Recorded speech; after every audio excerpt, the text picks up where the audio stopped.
Une fille pauvre a ramené un SDF chez elle sans savoir qu'il était un PDG millionnaire. Et ce qui s'est passé ensuite a changé leur vie pour toujours. Tu t'es déjà demandé ce que tu ferais si tu découvrais que la personne la plus vulnérable que tu as décidé d'aider s'avère être l'une des plus puissantes du pays. Et si cette décision de bonté te transformait en cible d'une conspiration qui pourrait te coûter la vie. Voici l'histoire de Camille, une jeune Parisienne de Belleville qui se battait chaque jour pour trouver du travail et s'occuper de sa grand-mère malade. Son monde a complètement changé quand, dans une ruelle de Paris, elle a trébuché sur son destin déguisé en clochard. Ce qui a commencé comme un simple acte de compassion s'est transformé en une bataille épique contre le pouvoir, les mensonges et la trahison familiale. Parce que parfois, l'amour le plus vrai naît dans les endroits les plus inattendus.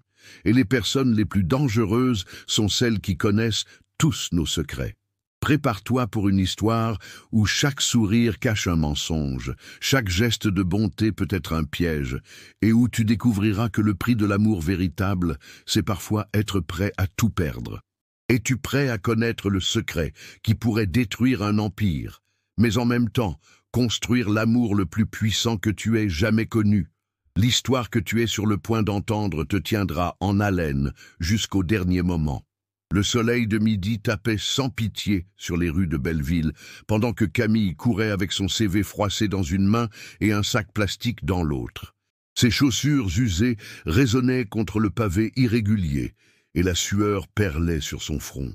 Cet entretien d'embauche était son dernier espoir avant que le proprio la vire du petit appart qu'elle partageait avec sa grand-mère Marguerite.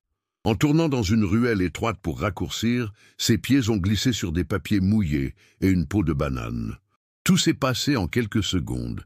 Le sac a volé en l'air, les crêpes qu'elle avait achetées pour déjeuner se sont éparpillées sur le sol sale et elle est tombée à genoux sur le béton. « Putain !»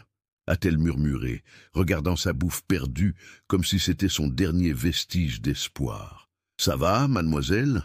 La voix venait d'un tas de cartons. Elle était grave, éduquée, trop raffinée pour quelqu'un qui semblait vivre dans la rue. Camille a levé les yeux et a vu un homme d'environ 30 ans. Cheveux en bataille, barbe de plusieurs jours, vêtements sales qui avaient dû coûter cher à l'époque. Mais ce qui l'a le plus frappé, c'était ses yeux, clairs, intelligents, trop observateurs pour quelqu'un dans sa situation apparente. Ouais, juste. Camille l'a étudié avec curiosité. Pourquoi tu parles comme si tu venais du 16e et tu vis dans la rue? L'homme a souri avec mélancolie. Peut-être parce que j'ai pas toujours vécu ici. Il s'est approché et a commencé à ramasser les crêpes éparpillées. Il y en a encore quelques-unes qui se mangent. Celles au jambon sont intactes. Camille l'a observé attentivement. Il y avait quelque chose de bizarre dans ses mouvements, trop élégants, trop soignés. « Tu as faim ?» a demandé l'inconnu. Je connais un stand qui vend les meilleures crêpes complètes de tout Belleville. J'ai pas les moyens pour des crêpes gastronomiques, a répondu Camille, en se relevant et en époussetant la terre de ses genoux. C'est moi qui invite. L'homme a sorti un billet de 50 € de sa poche trouée. Camille s'est figée. Quel genre de SDF a autant de fric? Mais il marchait déjà vers le stand de bouffe, la laissant avec plus de questions que de réponses. 3 jours plus tard, Camille revenait du marché de Belleville, quand elle l'a vu. Lucas, c'est comme ça qu'il s'était présenté, était appuyé contre le même mur que d'habitude, mais quelque chose clochait. Il tremblait de manière incontrôlable et avait le visage pâle comme la mort. Lucas, elle s'est approchée prudemment. Une blessure infectée sur son bras suintait à travers des bandages improvisés, faits avec du tissu de chemise. « Ça va ?» a-t-il murmuré en essayant de se redresser, mais ses jambes ont flanché. « Non, ça va pas du tout. Je vais appeler une ambulance. »« Non. » L'urgence dans sa voix l'a stoppé net. « S'il te plaît, pas d'hôpital. Rien d'officiel. » Camille l'a regardé fixement. « T'es un criminel ?» Lucas a fermé les yeux, respirant difficilement. « Je suis quelqu'un qui fuit quelque chose de pire que la prison. » La réponse l'a inquiété, mais quelque chose dans son ton désespéré l'a ému. Sans réfléchir à 2 fois, elle a passé son bras autour de lui. « Allez, mon appart est à 2 rues. Je peux pas accepter. C'est pas une demande, Lucas. C'est un ordre. Le trajet jusqu'à son immeuble rue de Belleville a été lent et douloureux. Lucas boitait, mais gardait le dos droit, avec une fierté qui contrastait avec son apparence. Les voisins les ont regardés avec curiosité depuis leurs fenêtres, mais Camille s'en foutait. En arrivant au petit 2 pièces, Camille l'a guidé jusqu'au canapé défoncé du salon. Pendant qu'il se reposait, elle est allée chercher de l'eau chaude, de l'alcool et des bandages propres. « Ça va faire mal », a-t-elle prévenu en nettoyant la plaie. « J'ai vécu pire », a répondu Lucas, mais il a grimacé quand l'alcool a touché la chair à vif. Pendant qu'elle le soignait, Camille a remarqué des détails qui collaient au pas. Ses mains étaient trop douces pour quelqu'un qui vivait dans la rue. À son poignet, il y avait des marques pâles, comme s'il avait porté une montre chère jusqu'à récemment. Et quand il a enlevé sa chemise, elle a vu des cicatrices petites et précises sur son torse, des marques de chirurgie coûteuse. « Qui tu es vraiment, Lucas ?» a-t-elle chuchoté, mais il s'était déjà endormi. Une semaine plus tard, la cohabitation dans le petit appart avait créé une routine bizarre mais confortable. Lucas récupérait rapidement, trop rapidement pour quelqu'un qui n'avait soi-disant pas accès à des soins médicaux corrects. Chaque matin, Camille sortait chercher du boulot pendant qu'il restait aidé aux tâches ménagères. Mais il y avait des trucs qui collaient pas. Cet après-midi-là, Camille est rentrée plus tôt et a trouvé Lucas en train de réparer son vieux portable avec une précision qui l'a laissé bouche bée.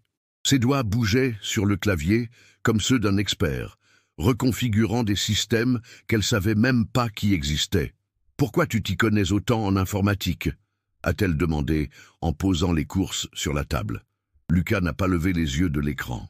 Tout le monde s'y connaît en quelque chose. C'est pas une réponse, Lucas. Mon portable essayait de crever depuis 5 ans. Et toi, tu l'as ressuscité en 1 heure. Il a fermé l'ordinateur lentement. J'ai eu accès à ces trucs avant. Avant quoi? Silence. Cette nuit-là, pendant que Lucas dormait, Camille a décidé d'enquêter. Son sac à dos pourri était dans le coin du salon.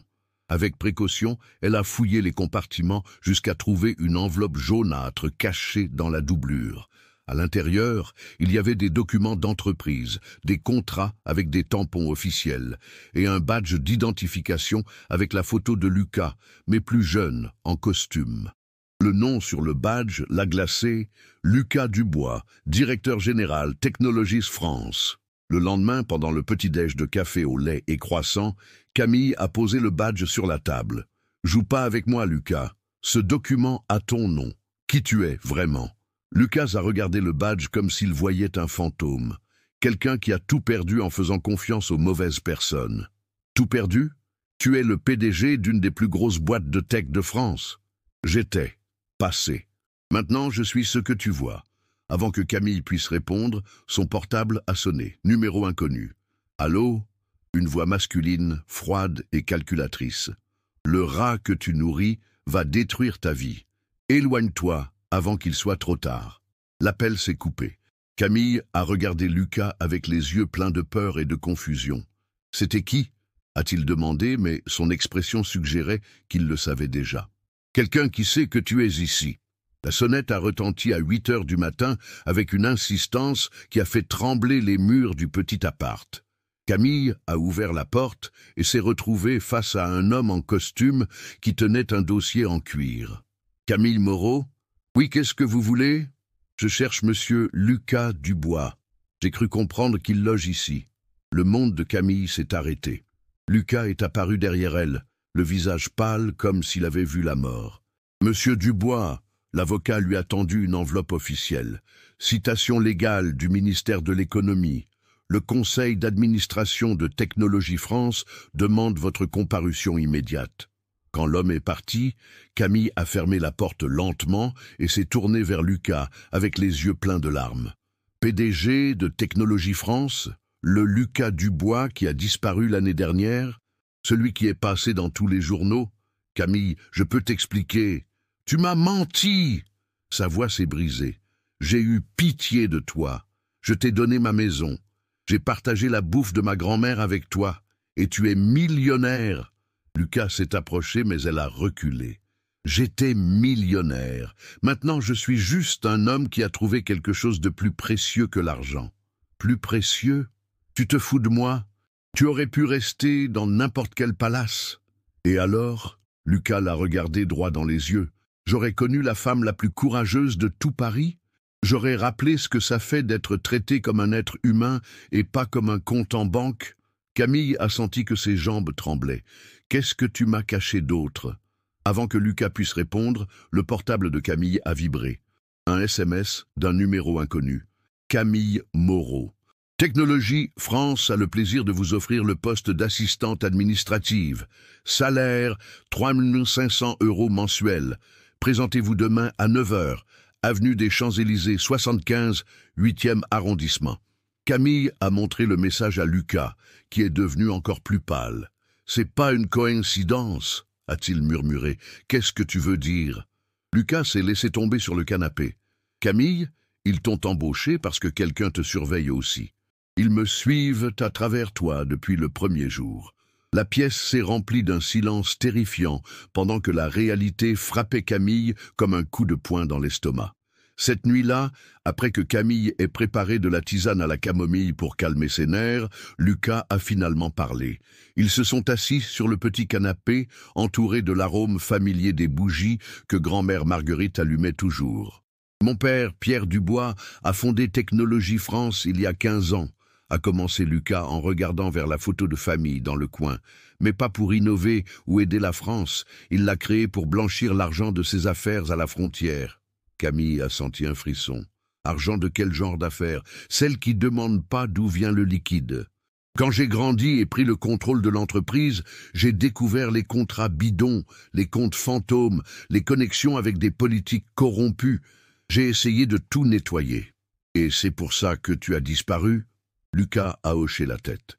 Mon père m'a donné un ultimatum. Continuer avec le système ou être éliminé du paysage. Antoine Lemaire, mon associé et meilleur pote depuis la fac, s'est allié avec lui. Ils ont prévu de me faire disparaître définitivement. Et moi, qu'est-ce que j'ai à voir avec tout ça? Lucas l'a regardé avec des yeux pleins de culpabilité. Antoine t'a embauché pour se rapprocher de moi. Il savait qu'un jour, je baisserais la garde, que j'aurais besoin d'aide. Il comptait pas sur le fait que je tomberais vraiment amoureux de toi. Les mots ont frappé Camille, comme de l'eau glacée. Tu me dis que tout ça, que mon boulot, que te rencontrer, c'était planifié? Le boulot, oui. Mais ce que je ressens pour toi, ce qu'on a construit ici, c'est vrai. Avant que Camille puisse répondre, son portable a vibré. Un message avec 3 photos. Sa grand-mère Marguerite achetant des médicaments à la pharmacie, se promenant au parc des Buttes-Chaumont, entrant à la clinique de la Sécu. Sur chaque image, il y avait un homme en casquette qui la suivait. Le message disait « Il t'utilise, Camille. Nous, on te protégera si tu nous le livres. Tu as 48 heures pour décider. » Camille a lâché le téléphone. Ses mains tremblaient. « Ils suivent ma grand-mère. » Lucas a pris le portable et a vu les photos.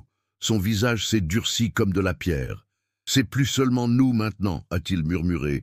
Maintenant, ils utilisent ta famille. » Camille s'est levée en marchant vers la fenêtre. Les lumières de la ville clignotaient en bas, chacune représentant des vies normales qu'elle ne pourrait plus jamais avoir. Qu'est-ce qu'on va faire, Lucas? On va les battre à leur propre jeu. Le premier jour de Camille, chez Technologie France, c'était comme entrer dans un autre monde. L'immeuble de verre aux Champs-Élysées contrastait brutalement avec les rues pavées de Belleville. Réceptionniste parfaite, ascenseur silencieux, bureau qui coûtait plus cher que tout son quartier. Antoine Lemaire l'a reçu dans son bureau du 20e étage. C'était un homme de 40 ans, cheveux parfaitement coiffés, costume italien qui criait le pouvoir. Mais ses yeux avaient quelque chose de froid, de calculateur. « Camille, bienvenue dans l'équipe. On attend de grandes choses de toi. » Pendant les premières semaines, Camille a fait ses tâches administratives tout en observant. Elle a appris les codes d'accès, identifié les caméras de sécurité, mémorisé les horaires du personnel de ménage.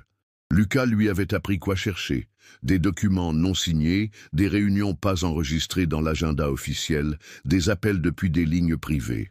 Un mois plus tard, Antoine l'a appelé dans son bureau après les heures de travail.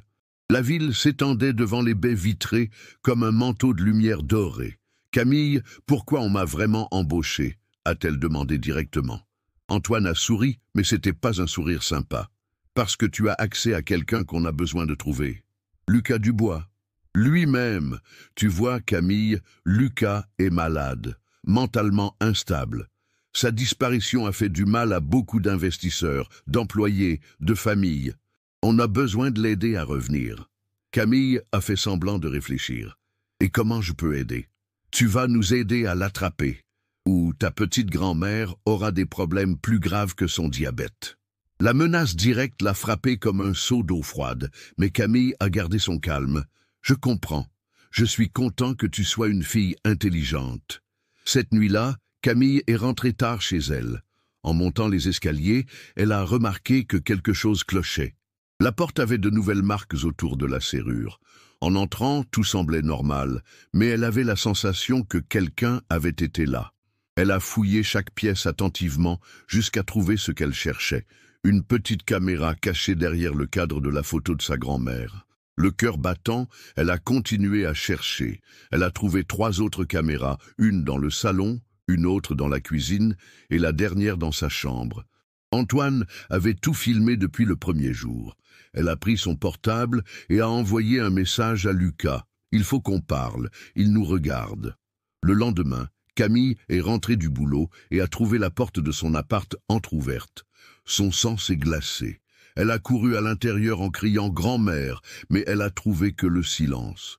Sur la table de la cuisine, il y avait un mot écrit à la main. « Camille. On m'a emmené rencontrer des messieurs très importants.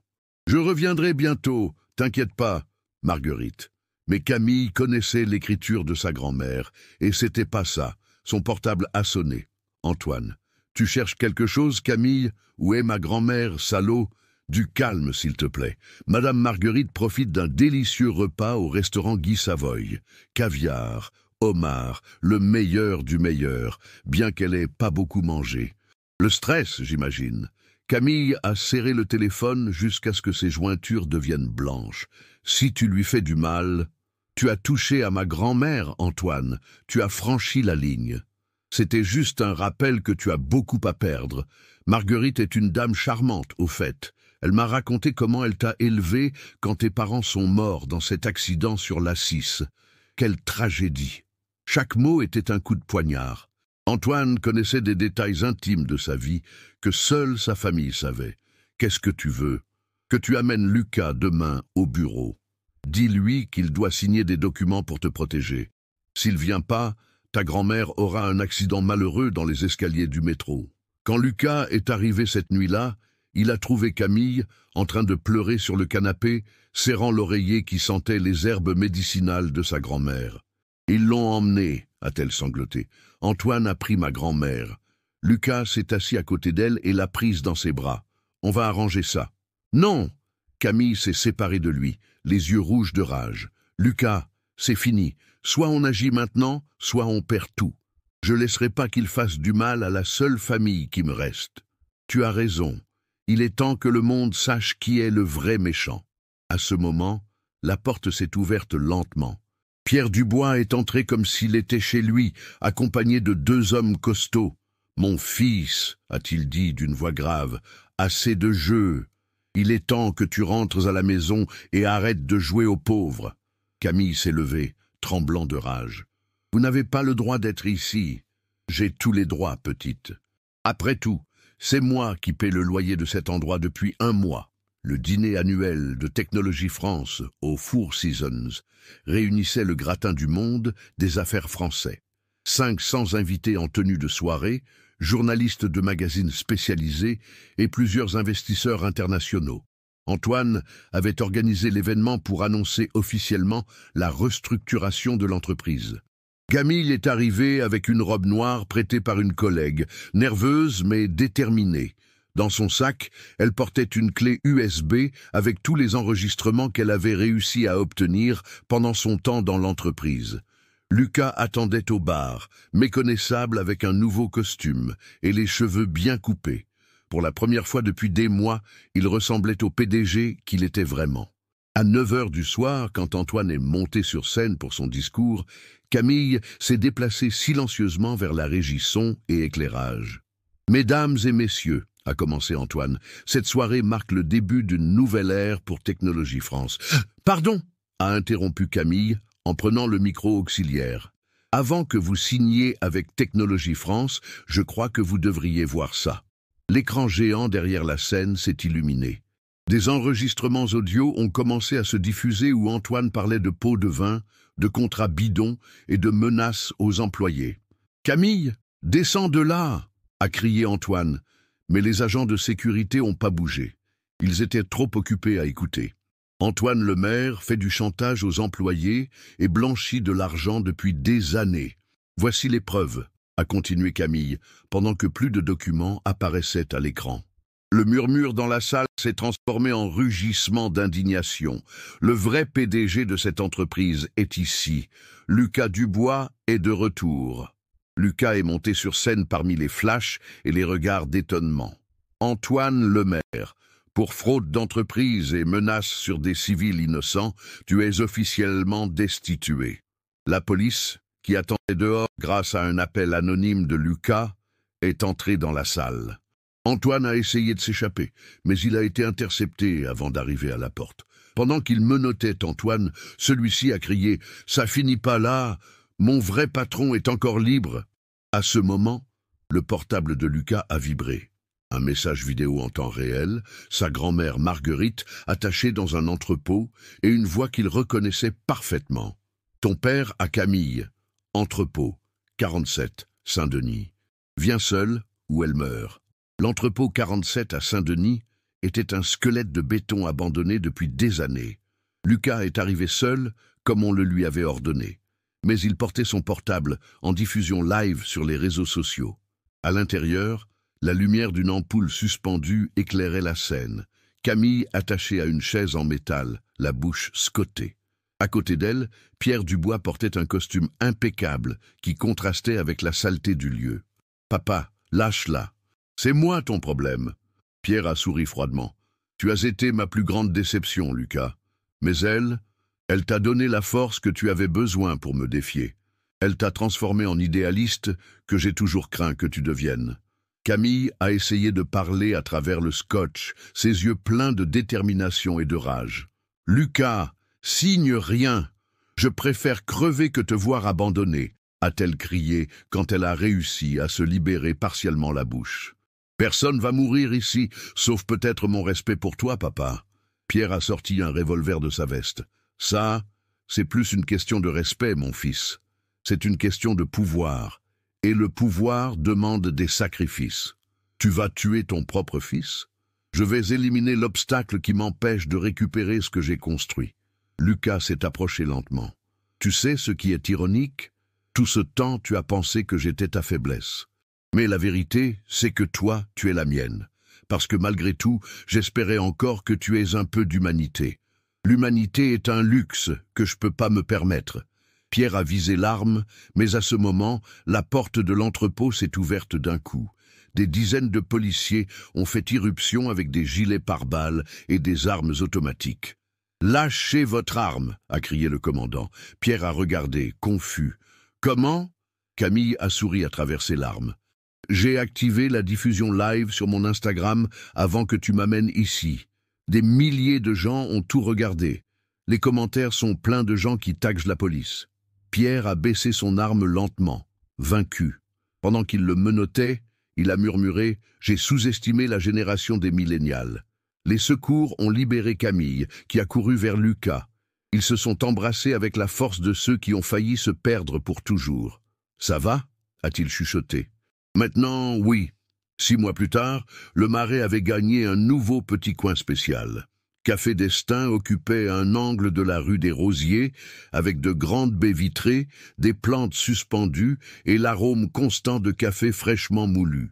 Les murs étaient décorés de photos de Paris et de plantes succulentes que Camille soignait religieusement. Lucas avait vendu sa participation dans Technologie France et utilisé l'argent pour ce projet. C'était pas un empire, mais c'était à eux. C'était à eux.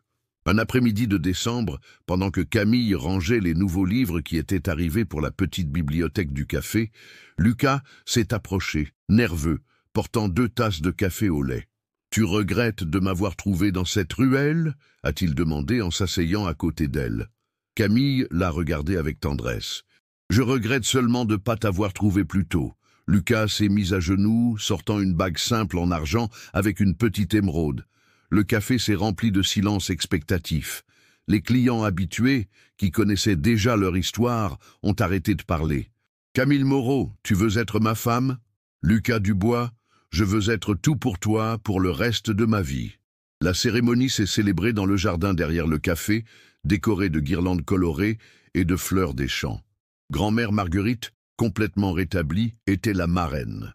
Un accordéoniste a joué La vie en rose pendant que les mariés dansaient sur des pétales de rose. Le maire, un ami de la famille, les a déclarés mari et femme sous une arche de tournesol. Les invités étaient des voisins du quartier, des employés du café et quelques anciens travailleurs honnêtes de Technologie France. Pendant la fête, un facteur a livré une lettre recommandée. C'était de la prison de Fresnes, avec l'écriture soignée de Pierre Dubois. « Mon fils, pardonne-moi. Au final, elle t'a enseigné ce que j'ai jamais pu, que l'amour véritable est le seul pouvoir qui vaille la peine d'avoir. Soyez heureux. Ton père. » Lucas a lu la lettre à voix haute. Camille a pris sa main et l'a serrée. « Tu vas lui répondre ?» a-t-elle demandé. « Un jour, quand je serai prêt à pardonner. » Cette nuit-là, pendant qu'il nettoyait les dernières assiettes et éteignait les lumières du café, Camille et Lucas sont restés enlacés à regarder les lumières de la ville à travers la baie vitrée. Ils avaient trouvé leur foyer, pas dans un palais, mais dans un petit café où l'amour avait fleuri entre l'arôme du café et l'écho de rires sincères.